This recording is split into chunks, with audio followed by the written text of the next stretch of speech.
অনেক দিন থেকেই আমার একটা পাহাড় কেনার শখ, কিন্তু পাহাড় কে বিক্রি করে তা জানি না।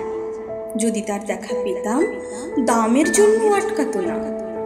আমার নিজস্ব একটা নদী আছে, সেটা দিয়ে দিতাম পাহাড়টার বদলে। কে না জানে পাহাড়ের চেয়ে নদীর দামই বেশি। পাহাড় স্থানীয়, নদী বহমান। তবু আমি নদীর বদলে পাহাড়টাই কিনতাম, কারণ আমি ঠকতে চাই। নদীটাও অবশ্য কিনেছিলাম একটা দ্বীপের বদলে।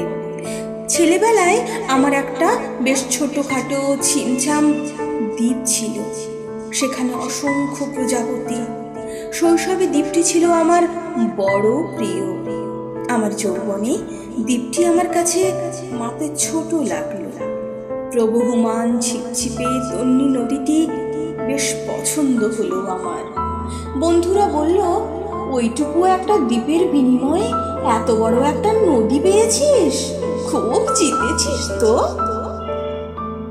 তখন জয়ের আনন্দে আমি বিহ্বল হতাম। তখন সত্যিই আমি ভালোবাসতাম নদীটিকে। নদী আমার অনেক প্রশ্নের উত্তর দিত, যেমন, বলতো আজকের সন্ধেবেলা বৃষ্টি হবে কিনা।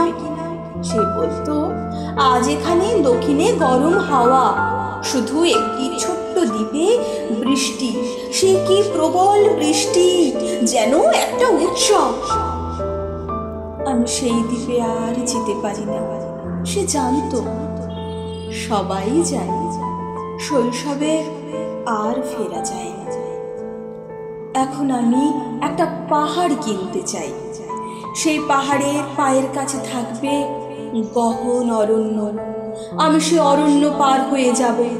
তারপর শুধু রুক্ষ কঠিন পাহাড়, একেবারে চূড়ার মাথার কাছে আকাশ, নিচে বিপুলা পৃথিবী, চরাচরের তীব্র নির্জনতা। আমার কণ্ঠস্বর সেখানে কেউ শুনতে পাবে না। আমি শুধু 10 দিককে উদ্দেশ্য করে বলবো, প্রত্যেক মানুষই অহংকারী। এখানে আমি একা, এখানে আমার কোনো অহংকার নেই। এখানে জয়ী হওয়ার বদলে ক্ষমা চাইতে ভালো লাগে। হে 10 দিক, আমি কোনো দোষ করিনি, আমাকে ক্ষমা করো।